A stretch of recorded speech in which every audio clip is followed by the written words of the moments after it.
This video is brought to you by the Rogue Archery Masterclass, but a little more on that later.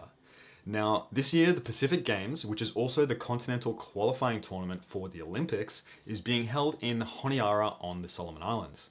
Now, ahead of the games, I was asked to come into the Solomon Islands National Institute of Sport in a coach mentorship role in order to run a series of training camps and coaching clinics to help prepare the team for the games, as well as upskill the archers and coaches in the country. So this video is a recording from one of those workshops. Now, it's a pretty long one and we go into a fair amount of detail, but one of the consistent bits of feedback that I get from my coaching case studies is just how much value you guys get out of all that detail, all that minutia of how to build an archer, okay? The other thing that I think you're going to get out of this video is an appreciation for how to link all those bits and pieces together. Okay, that's really important to understand that the right step in the wrong order is the wrong step, okay? Now, if you enjoy this kind of behind the scenes type coaching content, then I have some good news because you can now sign up for a mailing list where I'll send you an exclusive behind the scenes coaching video each week.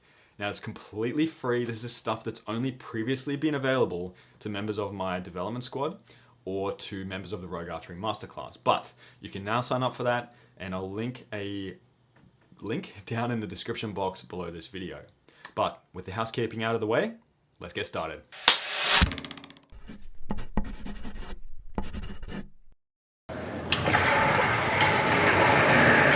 How many steps in the shot process? 10 steps. Very good. And what's step number 1? Sands. Perfect.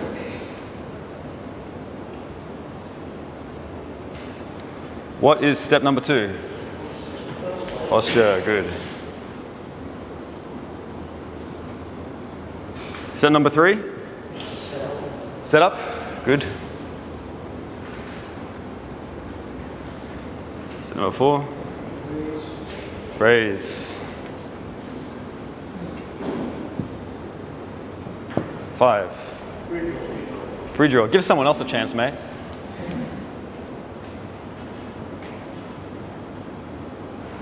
6. Loading.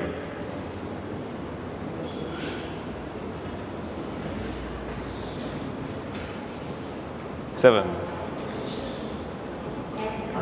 Anchor. Thank you.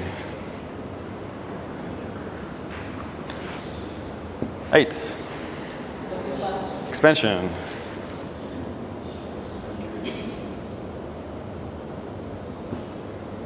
9. Release. And last one. Follow through. Good job.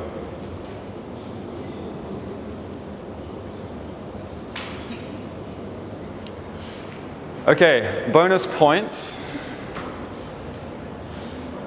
What is this phase of the shot process called? Steps 1 through to 7.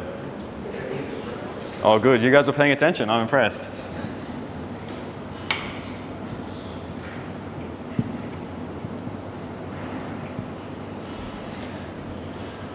And this phase of the shot process. Excellent.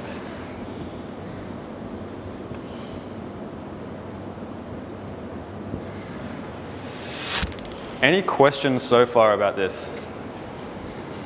So, I'm glad you guys have taken notes. I'm glad you guys are taking photos, videos, whatever you need to do. You're welcome to take a photo of this right now if you like. Yeah. All right, so what we're going to do is at the end of the week, I'm going to quiz you on the shot process, okay? So we're going to go through it. Now what I want to do now is spend a bit of time going through each of these steps, okay? Now in that video, obviously it's a 10-minute video, but it takes more than 10 minutes to master 10 steps, okay? Otherwise, we'd all be professionals already. So we're going to go through it step by step, and it's a good chance for you guys to ask questions, as well. So don't be shy by putting your hand up. Sound good? So first things first, why is shot process important? Why do you think it's important that we have a defined shot process? Any ideas? Sorry? Yeah. Oh, sorry, I couldn't hear that. Consistency, of course. Yes. Any other reasons? Accuracy, yes, absolutely. Anything else? Foundation for shooting, yeah. It also provides a structure for us to follow in coaching. Do you know what I mean? So as a coach, when I'm looking at you through this lens. I'm looking at you in this order as well, from the bottom up, okay? Because if there's a weak link up here, then it will always create problems later on.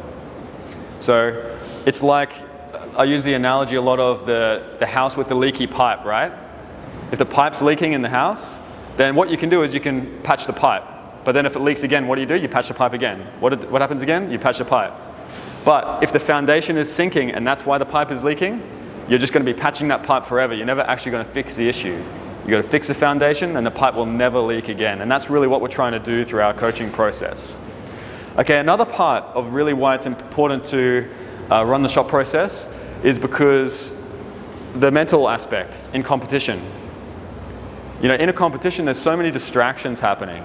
Has anyone else here had a competition before where all of a sudden, almost like they forgot how to shoot? Yep. Yep. So you're either honest or lying. So, yeah, that happens, right? Under pressure, you can almost forget your process. And so this provides you a structure of what to come back to and what to focus on and go step by step through your shot so that all the things you've trained before so that you can remember how to shoot under pressure competitions. That make sense? Okay. So when it comes to stance, guys, we're going to start with step number 1. Stance is very important because that's the foundation for our shot, right? So when we come to a stance, there's actually more to it than you think. It's not just standing somewhere, okay? So if you think about your stance, I don't know, if you guys can see my feet, there is the width of my stance, right? Okay, that's too wide. Maybe this is too narrow, right? Then we have the angle of my feet. This one? Or this one? Okay, somewhere in the middle, right? We're going to have to find where's the perfect spot. Then we've got the angle of our body, so the openness, whether we shoot with a square stance, like this, or whether we shoot with an open stance. Who here shoots with an open stance? Quite a few of you? Yeah, that's fine. But how open is the right angle of openness? Okay, what about this way? So you can see that there's a lot of variance to even just foot placement, right? Then there's also leg tension. And Papa was asking me some great questions this morning when he saw me shooting about like how much tension there should be through the legs and the hips. Really good question. We're going to get to that. Okay, so first things first, let's start with the easy one. What is the best width for our stance? Sumo width? Shoulder width, you said? Yeah, about shoulder width is right. So if your stance is too narrow, okay, then obviously you have no leverage to stabilize your body in space as you go through the shot process. Now, if you are a tripod, right, you'd think that the wider your stance is, the more stable your stance is, right? But you're not a tripod, unfortunately. We have hips and we have mechanics in our body. So eventually there's a point where you go too wide and now you lose stability in this direction. So about shoulder width is okay. It is also okay to be a little bit wider than shoulder width. If you look at Ilias and I, we both shoot a little bit wider than shoulder width, so about like this. And one good way to think of it is, if you're putting your hands between your feet, 4 or 5 hand widths is a good starting point for your stance width. Make sense? Okay, what about the angle of our feet? In or out? What's the correct angle of our feet? Outwards? Parallel? To the target, so right leg parallel.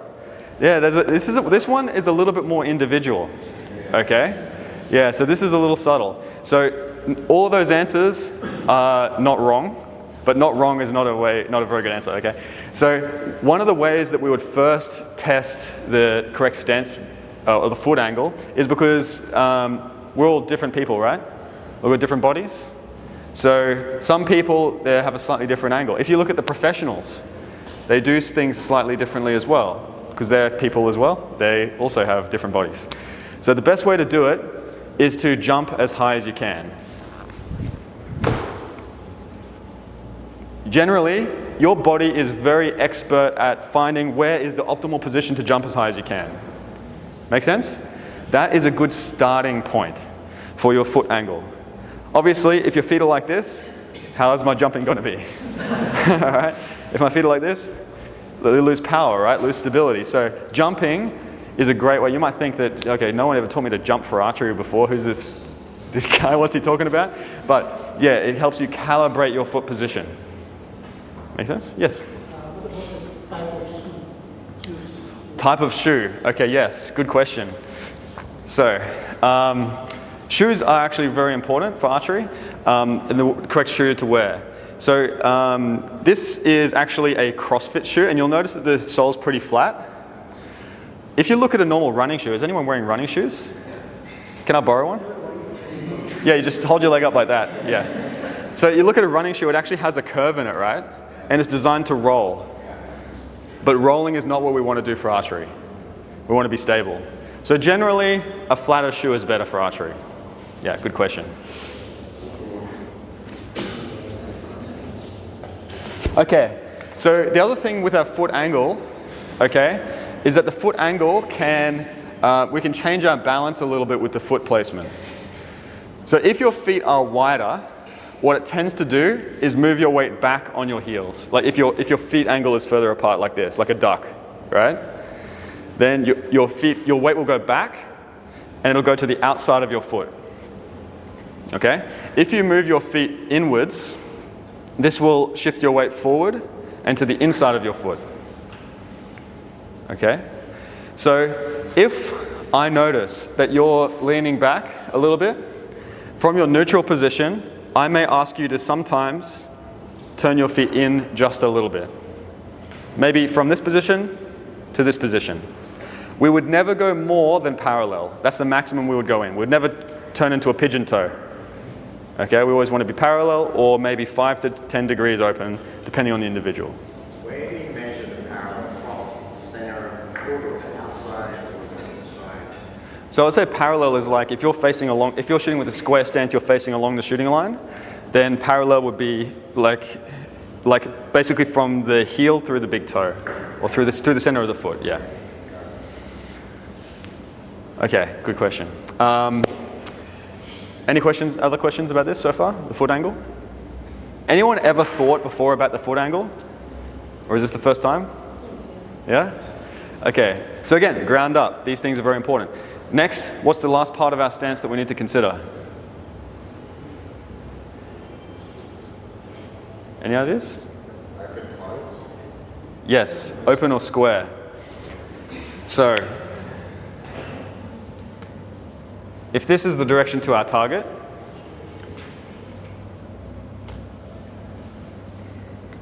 a square stance would look something like this. Sorry for my feet drawing, guys, so just forgive me for that. Okay, I know they're different sizes and whatever, but just, you guys get the idea, right? This would be a square stance. An open stance is slightly like this. I'm sorry for my terrible drawing, you're just going to have to get used to that. Okay. So an open stance is where we open our body to the target for shooting. Now, one of the things that you'll notice is, who here has watched some of the World Cup archery, World Championships on the pro archer shooting? Does anyone notice how many percentage of archers shoot with a square stance or an open stance? Any guesses? Any ideas? 90, in terms of which way?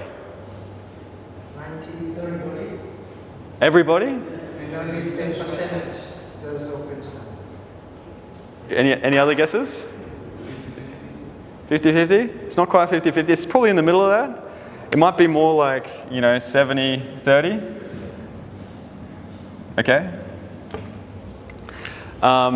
So there's lots of top archers that shoot with an open stance.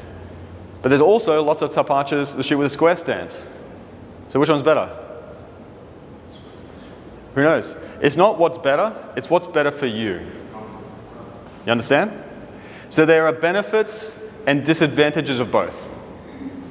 So the first thing that's very important with your stance is the consistency of your foot placement. Would you agree? If everything else is the same, but my feet angle changes shot to shot, even by a little bit, at 70 meters, what's going to be the impact? How's your consistency going to be? You're going to be about as accurate as a weather report. So what you need to do is be very, very precise with your foot placement. Who saw me shooting this morning? Did anyone notice that?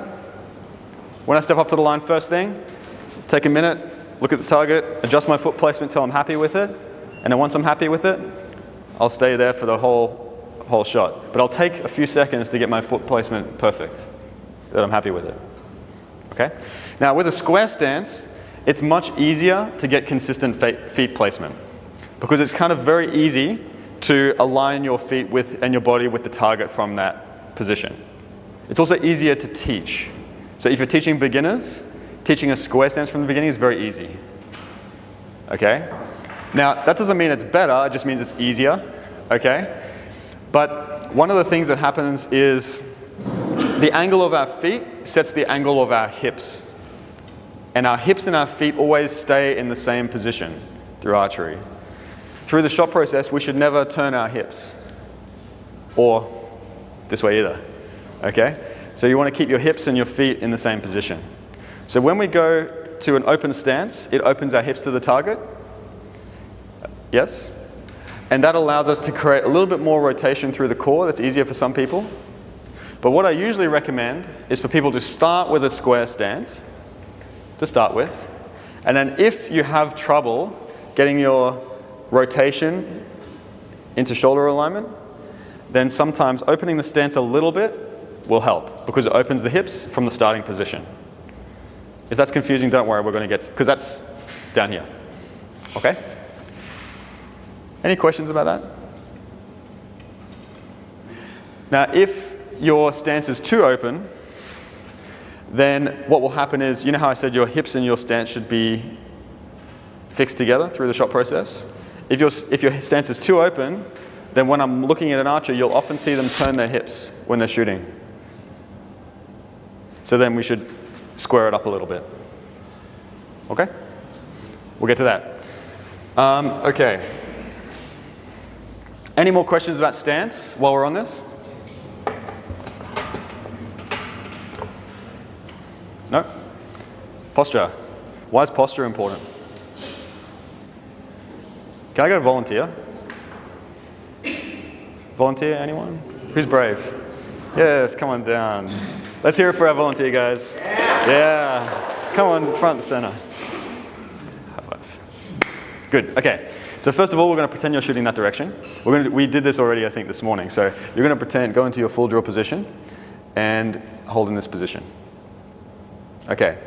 Now, if he has not set the posture correctly, and let's say he hasn't got tension through his core, in archery, we have to shoot in the wind, don't we? So you're fighting your bow, you're wrestling, you've got to apply force to the bow, but then you also have external force on you from the wind blowing you around that you have to stabilize against. So stability is very important in archery. So stability comes from the ground up, and posture really is about connecting the stability from our stance through our body to the bow. Does that make sense? Okay, so in archery, there's really two types of posture we talk about. First is the chest down posture, okay? And the next is T posture, which is this way. Yes, so this is chest down technique, and this is T posture. So what we're going to do with Piper is we're going to set his posture correctly. So first things first, with the chest down technique, what we're going to do here is if you stand up nice and tall, you'll notice that your lower back has like a slight curve in it. You guys know that? And your lumbar spine here. So what we want to do with our chest down technique is our hips tilt forward a little bit, kind of tucking our hips in, stabilizing our hips, and our chest comes down a little bit as well. Now it's not like slouching, okay? It's not a slouch. Slouch is all disengaged. We want braced, tight, okay? So go ahead, tuck your hips in a little bit, and chest down a little bit more. And then when you do this position correctly, you'll have a flat lower back. Yeah, chest down a little bit more. Yes. Good. Abs tight. Good. Happy?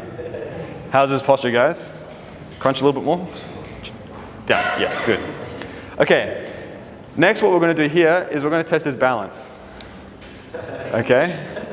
See how he corrected it? So. So, very good, very good. Now, has anyone read an archery book before or watched a video where they talk about weight distribution? No? So what's your guess of weight distribution between like your foot, or how much should be on the forefoot, how much should be on the ball of the foot? So if this is your foot, you have big feet. What should be on how much percentage weight should be on the front of the foot and how much should be on the back? Anyone know? 60-40. 60-40.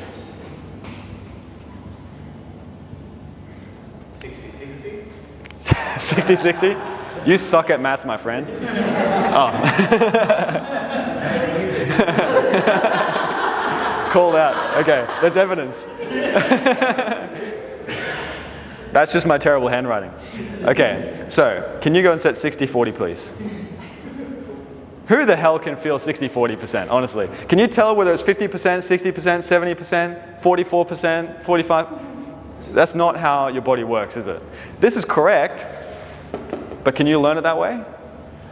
No. You know how we learn it? Yes. So if I just give him a gentle, I'm not going to do too much, but if I just test his balance, now he can feel where the point of stability is. So he's got his chest down, hips engaged, and now see how he's making adjustments like this. Is that okay? So if I come up today and I like push you, you know exactly what it's about. It's checking your balance. Okay? And already, brace, yes? Already he's starting to find his balance like this. Make sense? Hey?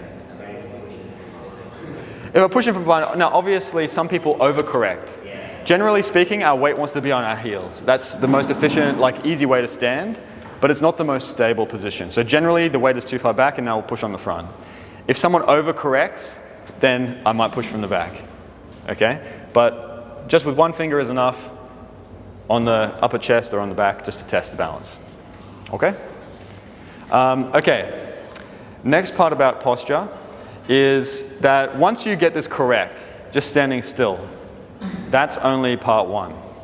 There are 4 places where you will lose your posture, not where you might lose your posture. There are 4 places where you will guaranteed lose your posture. Okay? There you go. Okay, we're going to set your posture. And go ahead and draw the bow. Don't release it, but just come and do a couple of practice draws. Okay. Was raising the bow, right? Okay. The next one is, let's go raise, and let's maintain our posture. Good. Go ahead. Yeah. It's pretty good on that one. See how now he needs to correct again? Okay, you can let down. Very good. So the first one where you'll lose your posture is during the raise, right? Oh, first of all, let's hear it for our volunteer, guys. He did a good job. Okay.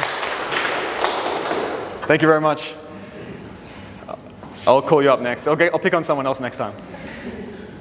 Okay, so there are 4 places where you will lose your posture. The first one is you'll set it perfect. I'll come along, I'll push you, you won't fall over, it'll all be sweet, you'll think you're good. And then when you raise the bow, this will happen. Because it's very natural to raise and pick things up like this. Okay? So that's the first place where we need to work on maintaining our posture, is through the raise. Yeah. The next place where you will lose the posture is during pre-draw. And pre-draw is where we achieve shoulder alignment with the rotation through the shoulders, like this. But it is very natural during pre-draw when we're rotating the shoulders, it's very hard to maintain that chest down position whilst we rotate the shoulders. So what you will do is you will rotate this way. You understand? Yeah, you'll lose the chest down position as you rotate. The next place where you will lose your posture is during the drawing or during the loading phase. So once you've got your pre-draw position correct, then when you're pulling, and when you're engaging your back muscles, you're feeling back tension and all that stuff like that, then as you're feeling back tension, you'll forget about your posture. That's the third place. Where's the fourth place?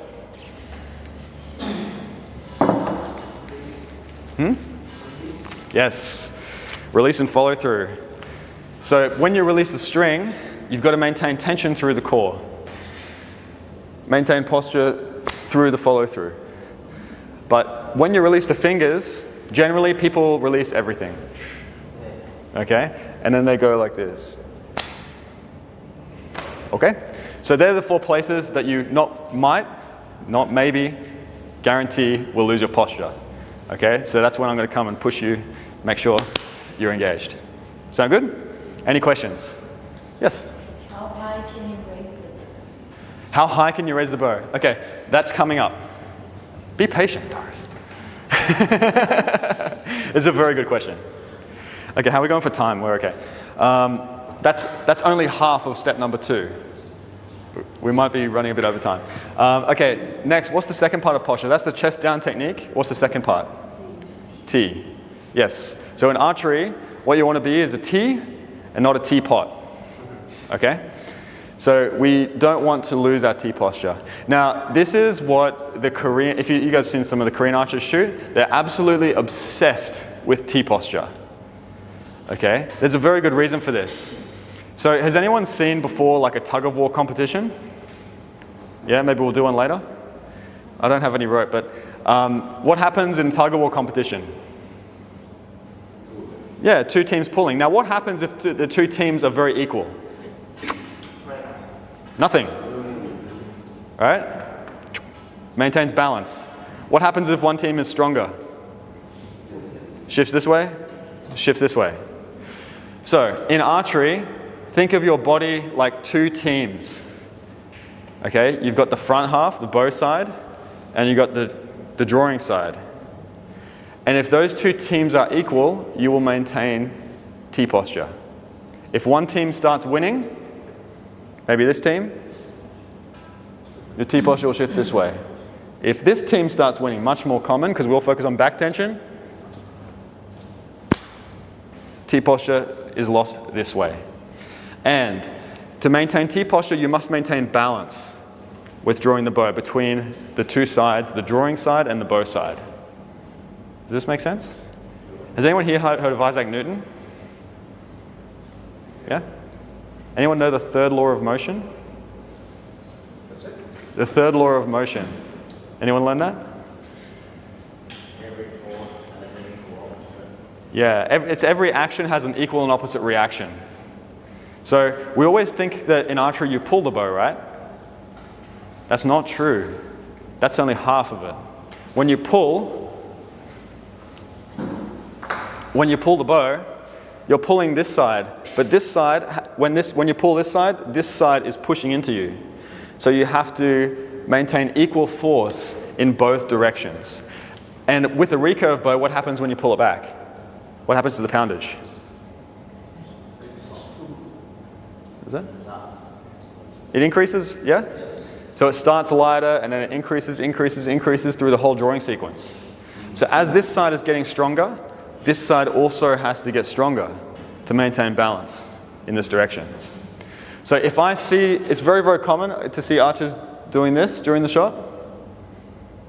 I can tell that they're focusing on the drawing side, they're stronger, and they need to focus more on this side. Okay? And this is very, very important later when we get to expansion. Because during expansion, if you're expanding, instead of this way, you're expanding this way, you're going to get a lot of inconsistency and a lot of errors. Make sense? Okay, so that's posture. Well, that's the basics of posture. And as you become more and more advanced, what happens is we focus more and more on refining the posture, making sure not only we have the correct position, but we have the correct engagement, we have the correct balance and weight distribution through every step of the shot, and we also focus on making sure that there's no point where we lose tension and then have to get it back and things like this. Okay, so very, very important. Setup. What are the 2 parts of setup? Does anyone remember from the video? There are 2 parts to setup. What are they? I'm giving you a clue here, guys. Yes, correct, the hands. So we focus a lot on posture, alignment, head position, anchor, all this stuff, right? That's all very important, don't get me wrong. But we only touch the bow with 2 parts of our body. These parts, our hands. So the setting up of your hands is essential. Who wants a better release? It starts here, okay? So the release is not something magical that you can just perfect once you're back at full draw position. Okay? Imagine that I've got like too much tension in the hand. What is the probability that I can get a good release now? What percentage chance? You think there's a chance? 0% chance, no way. Okay? So if your hook placement is incorrect, if your hand has too much tension, if your wrist has too much tension, if your finger placement is incorrect or uneven, then you will not get a good release. Impossible. Okay, can't happen. So if you want a good release, start in setup. Start with hook placement. That's the most important thing. Once you have it right, to get a good release, it's just about maintaining the correct hook. That's easier said than done, but that's the most important thing. So we have setup position. How deep should our hook be on the fingers? Okay, hold up your drawing hand, everyone. Hold it up next to everyone on the table. Put it in the middle like that. Okay, put them as close together as you can. Have a look at everyone's fingers. Are they the same? No. No, they're different. So whoever wrote an archery book and then told you where the string should set on all 3 fingers, they lied to you. Okay, that works for one person, but is it going to work for everyone? No. So has anyone ever seen some archers on the World Cup circuit and looked at their fingers on the string, a full draw? What do they notice? They're different. Yeah. The finger placement is different because your finger length proportions are all different. Elias and I were looking at this on the flight the other day. And if you hold your hand up, Elias, like this, he's got like fingers together. His top finger is much shorter than mine, and his bottom finger is much longer than mine. Okay, so obviously our finger placement is going to be slightly different. The most important finger is the middle one. Okay, I'm not going to hold it up by itself. Okay, this one. Here, okay? That one. So that's what we start with. Yeah, that one, that's it. Hold it up for me. Yeah. Is that what you really think of me? Yeah. Okay. All right. So we start with the middle one. Now, I don't know if you guys can see this. Pull it together, guys. All right, so just behind the first groove. Just behind the first groove. If you start with your hand flat like this, can you see that placement? That's a good starting point. Now, when you curl your fingers, the grooves change position, don't they? Yep. But focus on the placement of the middle finger first. Once you then curl your fingers, each of you will have a slightly different depth of hook on the top and bottom finger, but the middle finger should be the same. That's the most important one. So now when you're watching the World Cup, World Championships, look at their middle finger. Okay? And then you'll notice that all the top archers, even though their bottom finger and their top finger might be different, the middle finger is the one that's the same. Does that make sense? Good. Okay, so your middle finger is the most important one. Next, when we curl our fingers, what we really want to do with the hook position is we want to make sure that our wrist and our hand is as relaxed as possible. I will give, what will I give? I'll give someone a free hat if they can tell me what is the muscle that does this? Biceps? These ones? No. No, what's the muscle that does this? Hey? No muscle? You need to give me a hat. No. Okay, so it's called the flexor digitorum profundus. All right, I'll quiz you on that on Friday as well. So, okay, if you keep your hand fully relaxed, right? Are your fingers straight when they're relaxed? Your fingers stay bent. That's because the flexor digitorum profundus, say it for me. Yeah, pretty good, pretty good. All right, it's always under a little bit of tension. Okay, that's its relaxed position. Is this relaxed? No. This is relaxed. So when we hook the string, we can start with our hand quite relaxed. Quite relaxed. It's going to have a natural hook to it, and then we keep tension in the hook to maintain as we draw the bow back. Doris, did you write down flexor digitorum profundus? Okay. Okay, so next, why is it important for us to set the hook first and then the front hand?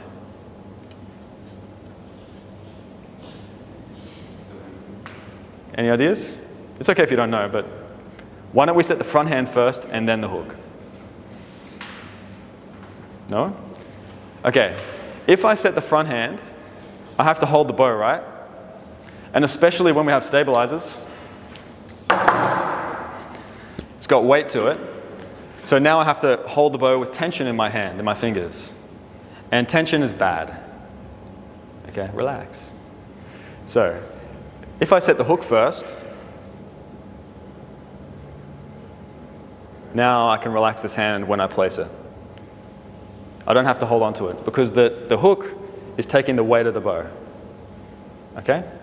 This hand can now relax when I place it into the grip. Does that make sense? So first we set the hook. We've already set our stance. We've then set our what? Posture. Yep. Chest down, abs engaged. Like a T, not a teapot. Okay, then we set the hook. How deep? Middle finger just behind the first groove. Okay. Then we curl our fingers, relax our wrist, and now we set the front hand. Okay. So if you hold up your bow hand, I'm going to sacrifice my hand for you guys. What we're going to do is we're going to follow the index finger bone all the way down like this. Then you're going, okay, so the pressure point must be in the middle of the grip. What happens to the bow if the pressure point is placed not in the middle of the grip when I push? Yeah. And what if it's on this side? Good. And that twisting force, guys, that's called torque. Torque is essentially a twisting force. So if I tell you to stop talking, it's not that kind of talking, right? Right. So the pressure point must be in the center of the grip. And then when you press, the pressure must be directional. Even if my pressure point placement is correct, if I push on an angle, what's going to happen to the bow? And if I push on this angle, it's going to torque. Okay? And then the arrows are going to go left and right, and left and right, and left and right. Maybe you'll be lucky, and you'll torque it, and then you'll do a bad release at the same time, and you'll be lucky to hit 1 in 10. But if you're torquing the whole time, you're going to be very, very inconsistent left or right. Did anyone notice they were inconsistent left and right on the target? Yeah? When we did our arrow plotting? This is very important. Any questions about that? Correct hand placement, guys. The other thing is, since I've already sacrificed my hand, if you look at your, does everyone know the lifeline? This line there? Okay? No part of the hand over here, no part of this hand over here should touch the grip. This shouldn't touch the grip.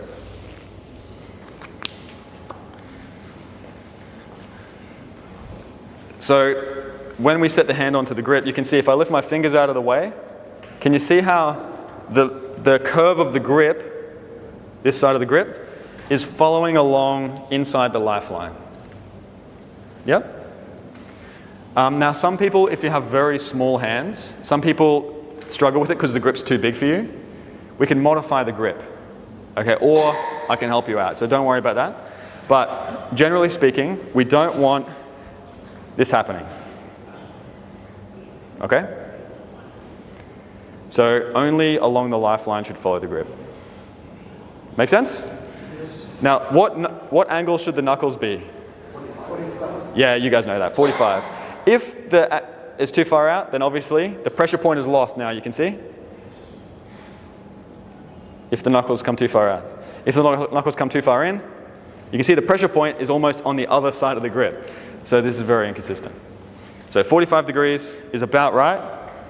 The pressure point is going to be central on the grip like this. Okay? Fingers should be relaxed, soft. Yeah, very soft. Okay. That's the setup position. Now there's one more part to setup position that we haven't covered yet. So go through our shot process. We've done what?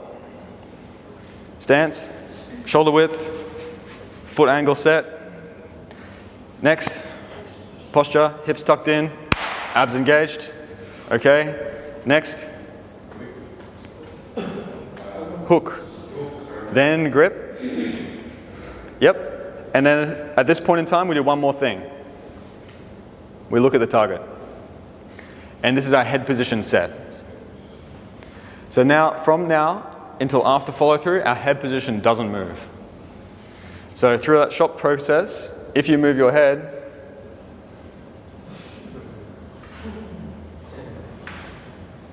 that's going to cause a lot of inconsistency with your anchor position, with your expansion, like everything's going to be wrong.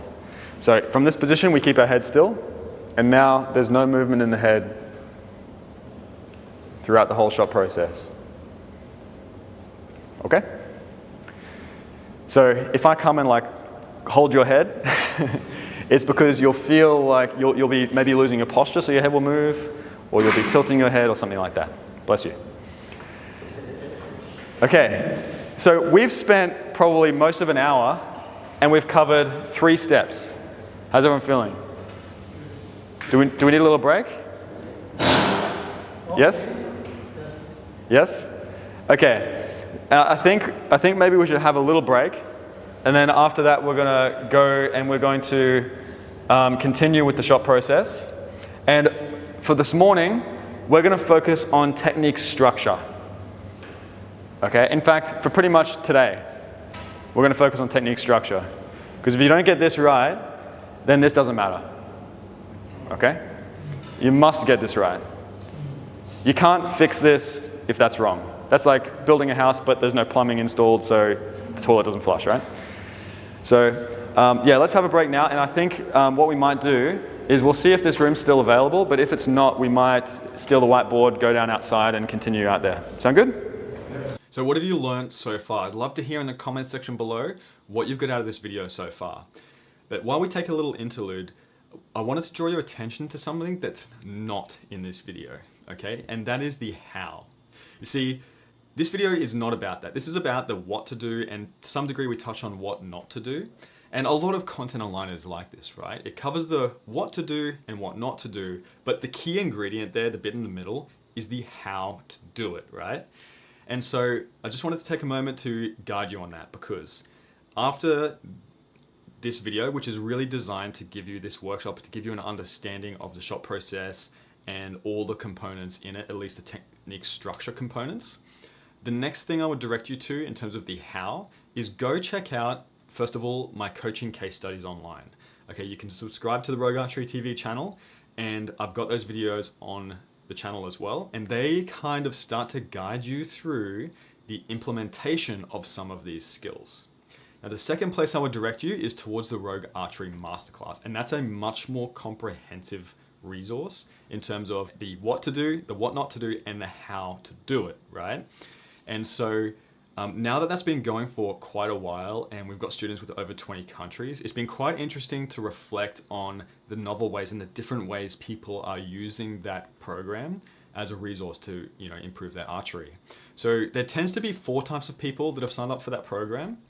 The first type of person is someone who wants to learn the right way from the beginning, okay? And for these guys, these are the people who I'm perhaps most envious of, because I wish I knew 15 years ago what I knew today, and it's been interesting to reflect on what I could perhaps do with my archery career in that scenario, but I wouldn't take back anything, because I think my journey has led me to become the coach that I am today. The second group of people that sign up for the course are people who are not beginners, they're more developing archers, I would say.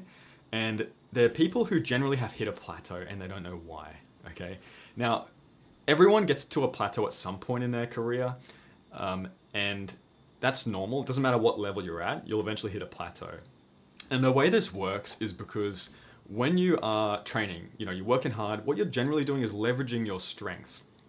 And your strengths are the things that move you forward, and your weaknesses are the things that hold you back. And eventually it gets to a point where you're making progress, but those things become in equilibrium, and that's when you stop making progress. Now, by definition, however, you don't know what your weaknesses are, because if you did, you would have addressed them already, right? And so these people, the developing archers, are kind of rounding out their skill set and their knowledge so that they can address weaknesses and then bust through those plateaus to make progress up to the next level, okay? Now, the third group of people that are signed up for the course are more like the elite athletes. And these are the people who are on national teams, shooting at a World Cup or a World Championship level. Now, these guys generally have a much more solid foundation of technique fundamentals. But what they're looking for is gaining an edge or like plugging little holes in their game, okay? So that's the third group of people. And the fourth group of people, perhaps the group that I'm most grateful for, is the coaches. And about 30% of the people who sign up for the masterclass are coaches themselves. And I really love this because it's people who are investing in their own education for themselves, and they're going through it with their students. And also it means that in our community group, we have quite a high level of discord amongst our community, because coaches are informed and we're having like a good discussion, and I've learnt just as much from them as maybe they have from me. So I've really enjoyed that, and I'd be interested to hear which one of those four groups you would belong to. Are you learning the right way or trying to learn the right way from the beginning? Are you a developing archer looking to kind of bust through a plateau? Are you an elite athlete and just trying to gain an edge or hone your skills? Or are you a coach looking to educate yourself for further development to help your students? So let me know in the comment section below as well. But on that note, I'll let you get back to the video, and we're going to cover the next steps in the shop process. We learned so far, right? How many steps in the shop process? 10. And 2 phases to the shop process: structure and execution. Okay, remind me, stance. What are the components of stance?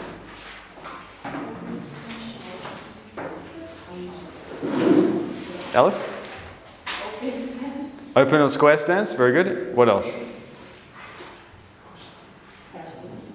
With stance, we've got open or square, what else? Consistency, yes. Come on, you guys. What about width? And foot placement, how do we choose the right angle? Do you remember? How do we find the right angle?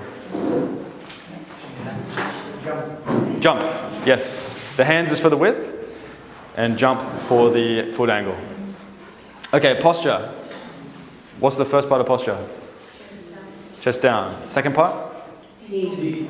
T posture, okay. And so with the chest down technique, how do I test your balance? Push. Yep, push you over. And with the T posture, how do we achieve T posture through the shot? Weight distribution, and also when we're drawing the bow, we've got to keep balance with the 2 sides, right? I'm just going to show this. Okay, so then we got setup. Then there's 3 parts to setup. The first one is? Grip.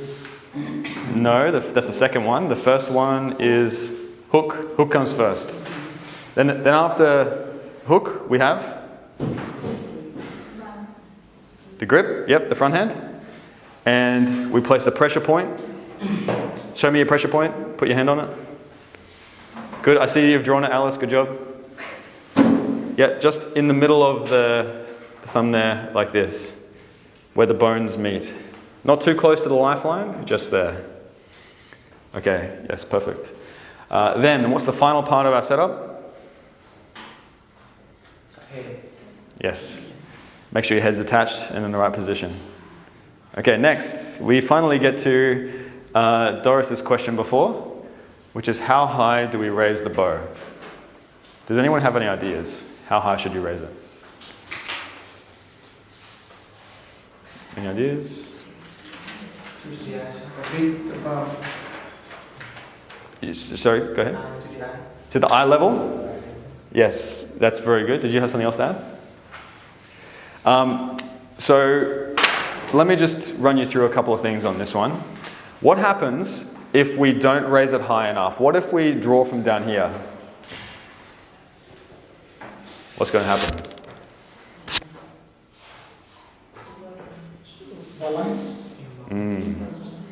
So when you pull from down here, the force of a recurve bow is pushing the shoulder, right? So when you draw from down here, the force is pushing the shoulder up. So if you pull and then you raise, then you're going to get really tired in the front shoulder. Does anyone else get tired in the front shoulder, feel a lot of tension? Yeah, very common. That's very important. However, if we raise above horizontal, then when we pull it, the force of the bow is actually helping us to push the shoulder down and helping us set the front shoulder. So that's why it's important to raise above horizontal, and then we set the front shoulder down, and then we draw from this position. We draw down onto the target. Now, how do we know? We raise it above the target, but how high is too high? How do we know? Why don't we want to raise it too high? Less core stability, yep, come on in. What else? Because like Ilya said, when you're raising, you could lose your posture if you raise too high. What else? Anyone know the rules on high drawing? There's a safety rule in world archery, which is that it's called a high draw or a sky draw or something. And basically, if at any point during the draw sequence, you were to release the bow and it goes out of bounds, that's considered unsafe. And a judge can ask someone to leave the competition if it's unsafe.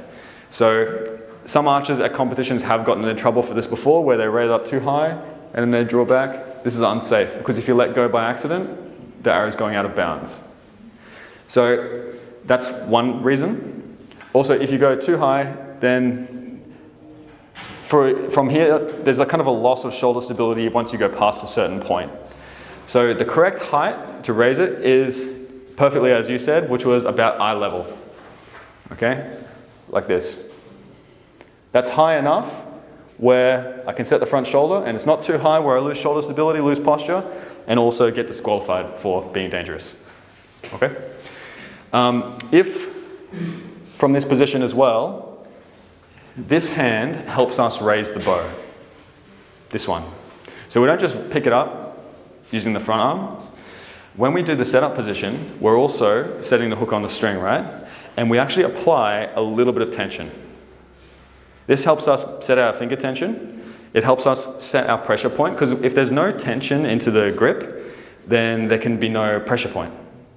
So we need a little bit of tension. We don't start pulling from down here for obvious reasons, but we need maybe 1 inch of tension on the string. Okay? That's enough to set the hook and set this.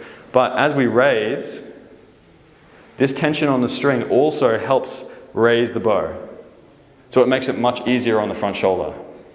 So a lot of people will actually raise the bow with no tension, and then all of the energy is used in the shoulder muscles. It's very tiring. You with me? Okay. Any questions about raise? Where is the first place you're going to lose posture? Anyone remember? Raise, yeah. Exactly.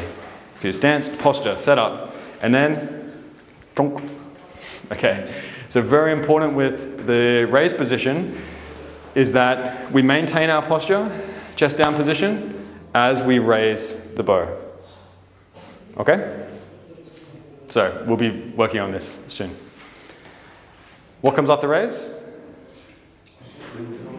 Pre-draw? Okay, very good. So with pre-draw position, has anyone heard of pre-draw before? Does anyone know what it is, or is it kind of a new concept for you guys? Pre-draw half. Half draw, yeah. Some people call it slightly different things. Some people might call it setup position. There's slightly different terminology. But pre-draw, in my view, guys, pre-draw is the most important step in the shot process, I think. Because in pre-draw, almost everything is already set up now for a good shot. Okay? Pre-draw is the final checking stage. So has anyone here been like skydiving before, like jumping out of a plane? You know how like you have a parachute, right?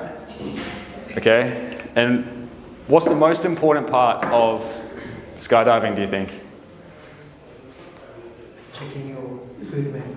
Yes. That's correct. Most people think it's the point where you pull the parachute. If it doesn't open, you're gonna be flat. Okay? So imagine you're just there pulling the cord and nothing opens. You're done. But the most important step is not here. Okay? The most important step is the checking step. So when you're in the plane and you're about to jump, what do? Check your harness, make sure it's good, get someone else to check it, and then you check their harness, and then you check it again. You're good, now you jump. Okay? Pre-draw is that step. This part where you pull the ripcord, that's like the release. Okay? But again, if you get all this wrong up to release, there's a 0% chance you're going to have a good release. It's like you forgot to pack your parachute. That's what it's like. So, very important during... Oh, hi, come on in. That's right, guys. Come on in. Okay, so in pre-draw position, guys, we achieve and check 3 things. 1, we actually use a rotation through the core to draw the bow and align our shoulders with the target. Okay? Like this. So have a look at this position, guys. Have I started pull the string yet? Is there any use of my arm or shoulder muscles yet to get the string back? How am I doing this? Have a look at my shoulders.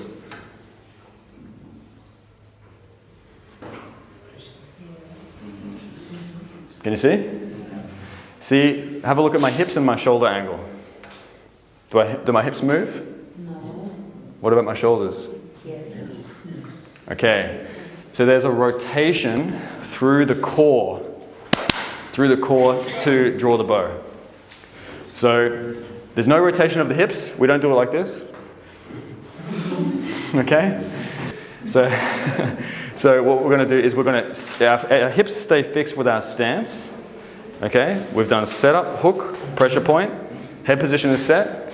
We raise, and in raised position, our shoulders are actually open to the target, right? But then once we raise, we set the front shoulder down, and now we rotate through the core, and we align our shoulders with the target. Does that make sense? Okay, that is one of the most difficult techniques you will learn in archery, but it's also super important. So we'll try and get this right. In pre-draw, you check 3 things. You check posture, check number 1. We check your shoulder alignment, check number 2. And check number 3, we check our front shoulder is set, down, that way. Okay, what are the 3 things? And what was the 3rd thing, yes? Yep, posture, shoulder alignment, and front shoulder position, yes. Okay, these things are now maintained through the rest of the shot. If you don't have these things correct in pre-draw position, your shot is ruined, okay? So that's why pre-draw is such an important part of the shot. In my view, it's the most important part, because what we have is, it's very, very common. We go on stance, posture, setup, raise, pre-draw. What happens if we lose our posture now? Do you think we can come to anchor and now fix it? No. What happens if we don't quite align our shoulders enough? Instead of here, we're just here. Come to anchor. Now, where's your clicker going to be? It's going to be all over the place. Okay, your draw length is wrong. Your expansion is then going to be ruined. What happens if you have your front shoulder in the wrong position in pre-draw? You think you're going to get here and now fix it? No. So that's why we check these 3 things in pre-draw position. Most important step. Okay? If you have these right, now we maintain that. The last part of the shot from pre-draw is very simple, this part. Okay, one action. So that's why we spend so much time focusing on the first 5 steps of the shot process before we even talk about releasing or expansion or any of that fancy stuff. Is this making sense? I really want to spend the time going through. I know this is a lot of information, and I'm seeing like a lot of people like nodding, and it's making sense. If this is the first time you're hearing some of this stuff, that's okay. I don't expect you to master it straight away, but I hope it just makes sense, because later on we're going to work on this stuff, and it's really important that you understand what we're trying to achieve. So that's really what the point of this is to explain to you what we're trying to achieve. Then when we do it, you'll know what I'm trying to do with you. Okay, when we get hands-on and start to apply these skills. Okay? So, pre-draw position, the other thing that's very important is in pre-draw position, we've already drawn the bow back almost all the way using just core. Yeah? So this is a very, very efficient way of drawing the bow. So if you want to shoot a heavy poundage and shoot lots of arrows, because if you want to shoot a high score, you've got to shoot a lot of arrows.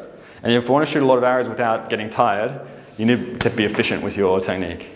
So it's much, much stronger to draw the bow using core rotation rather than just pulling with your arm and your shoulders, yes?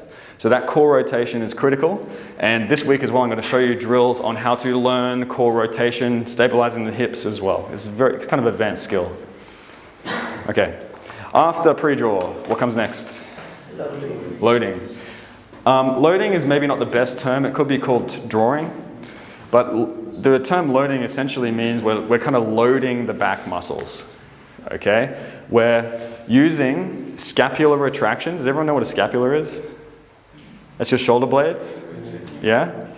So when we say scapular retraction, that's this part where the scapula, the shoulder blade, this part here, is coming down and around like this.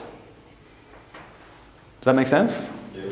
So now if you can see, what we've done is, through our draw sequence, we've got stance, posture, done, set up, hook, front hand, head position set. Now posture's maintained through the rest of the shot, hook's maintained through the rest of the shot, hand placement's maintained through the rest of the shot, head position doesn't move, we raise, front shoulder's set, we're in pre-draw position, we get our shoulders in line, that doesn't move for the rest of the shot. Yes, you can see how we're starting to stack things up together. Our posture's checked, our front shoulder's checked, our shoulder alignment's checked. Now, we draw the bow drawing the shoulder down and around this way. It's not pulling the hand into the face, it's pulling the shoulder around. So this is using our back muscles and our bigger shoulder muscles to draw this around. It's much more powerful than just engaging the forearm and the bicep. Okay? And when I do this, shoulder down and around correctly, where does this bring me? Anchor position. So we find anchor using our back. We don't get anchor first and now try and get the shoulder back. We find the anchor by setting the back first. That kind of is what brings us into full draw position.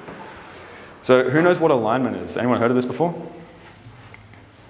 What's alignment? Yes? Yes, correct. So sorry to draw for you again. Okay, so if we imagine this as a bird's eye view, we're going to have... Oh, that's terrible.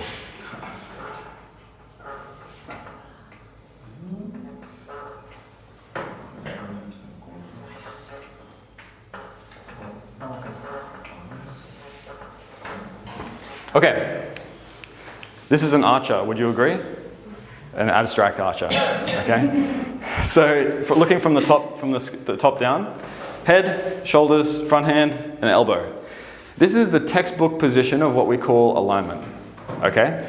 There are 2 parts to the alignment that are very important. The first one is the shoulder alignment. This line through here. Does that make sense? At what step in the shot process do we achieve shoulder alignment? Which step?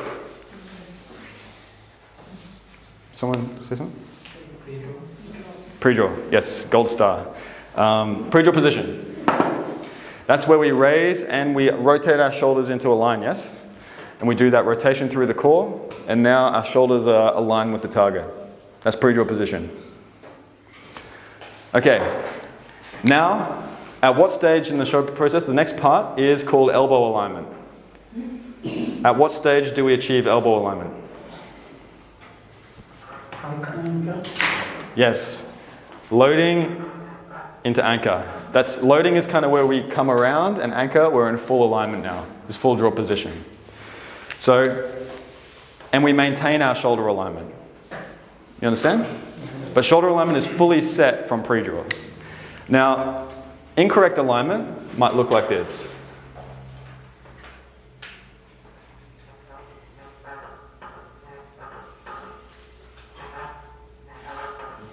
Like this, okay? How's this guy's shoulder alignment? Yeah, it's like pointing off in this direction, right? So if I do this technique, okay, what's happening? What's the bow doing to my body now? Even, this is a light bow, it's hard work, right? Okay, it's trying to collapse my body, trying to collapse my shoulders, because my shoulder alignment is very bad. So the more you get into alignment, the more what happens is it stacks the skeletal structure together. All the tension from the bow is on your skeleton, your bone structure. Bones don't get tired, so this is much more strong and efficient way of shooting. Okay? So especially if you want to shoot lots of arrows and you want to shoot a higher volume of arrows and shoot heavy poundage and shoot long distance, then this is essential. Okay? The second component to understand, if your shoulder alignment is wrong, you can't get elbow alignment. You can't get this without this. Okay? I'm going to try and demonstrate this one as well. So, if I go into correct alignment, and I keep this position, but I lose my shoulder alignment, what happens to my elbow? See how it comes out? That's why we must get shoulder alignment first in pre-draw. Yes. So there's like a sequence. I think you guys are now starting to see how it all fits together, right? Is this making sense? Yeah. Okay, good. So stance, posture, setup, raise, pre-draw, loading, anchor.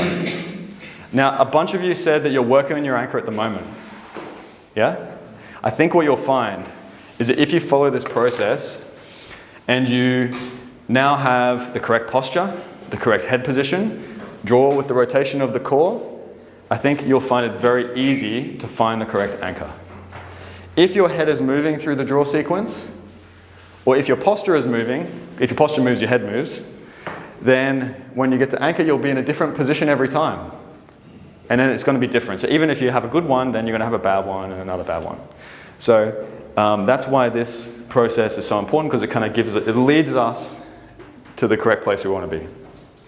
Making sense? Okay. So in anchor, it's obviously the reference point for full draw, and even a small change in anchor position at long distance can create a lot of inconsistency and errors. You agree? So there are 3 reference points for anchor. Okay? The first one is jaw and the top of the hand, like this. The second one is the string on the tip of the nose. The third one, anyone know the third one? I would say the string here on the lip would be the same one. But then there's a third one that not many people know about. Chin? No, not the side, no. Okay, good guesses, but it's actually the thumb. So if you, yeah, correct. So if you turn your head sideways like this, you see this muscle here? Okay, I'll buy lunch for anyone who knows what this muscle is called.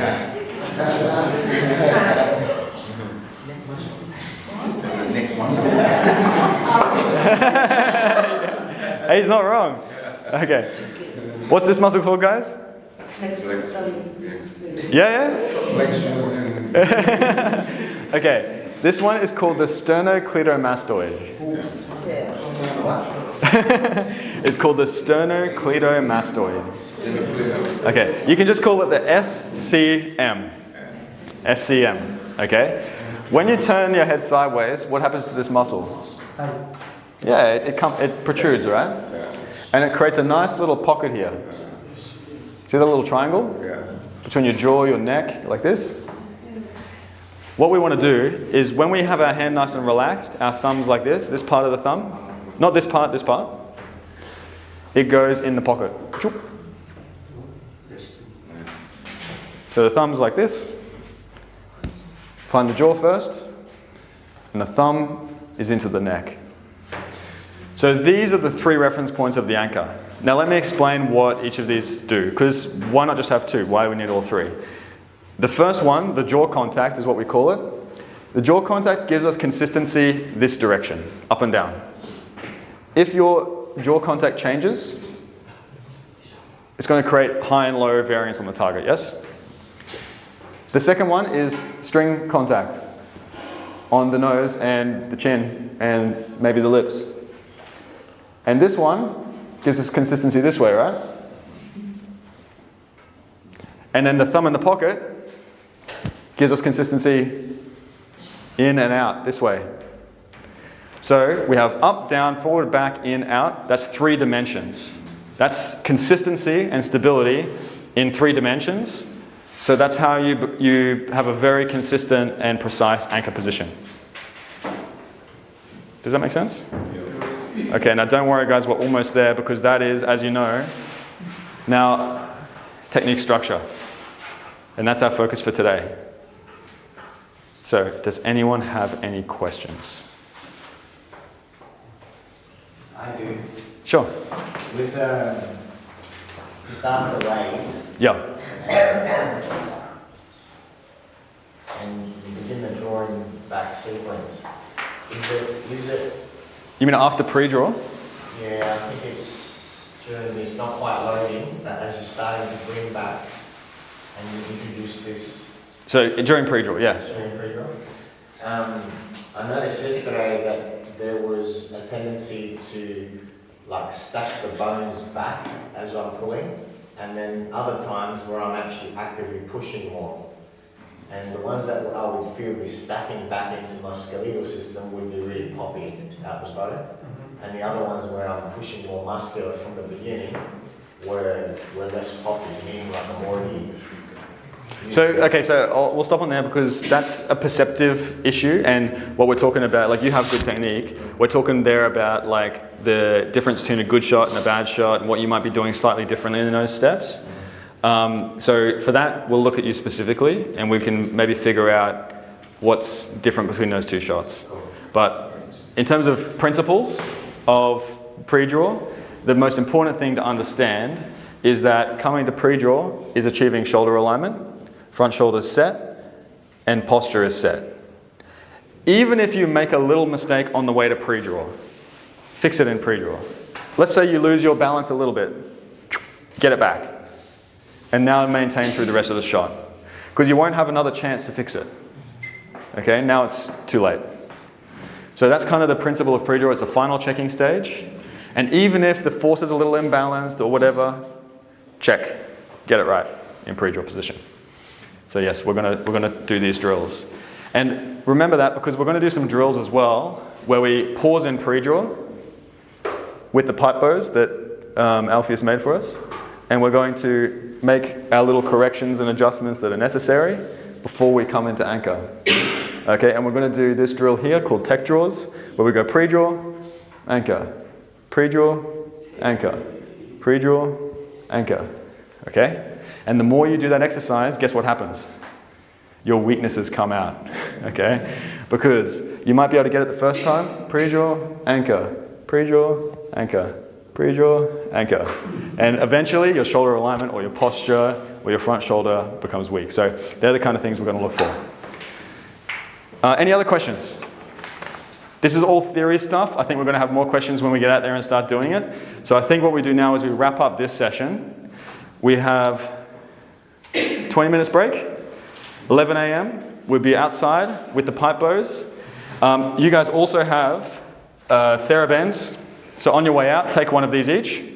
I think the red ones are a little bit lighter than the green ones. So help yourself to whichever one you want. Also on the way out, if you can grab yourself, not the bow, grab yourself a clipboard.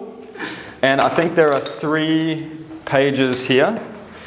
There is this training plan template. Okay, we're going to go through that later today. There is this, which looks familiar, doesn't it? Yeah. Okay. And there is also this coaching feedback form. And what I would like you to do is on your clipboard, put all 3 on there. With this one on top, write your name, your goal, fill in this top section. This section is for me. Okay? And when you're shooting, put this on the ground behind you so that I can walk along the shooting line. When you're training, when you're doing your drills, I can look at your form and I can take some notes on here as well. And then I can give you some feedback and then you'll know what I'm looking for as well. So through the whole week, we're going to do this. So not just today, but the whole week. And I'm going to try and make sure I get to everyone so that you can each get some individual feedback as well as this group stuff that we're doing. Okay? Ready to go? All right, action.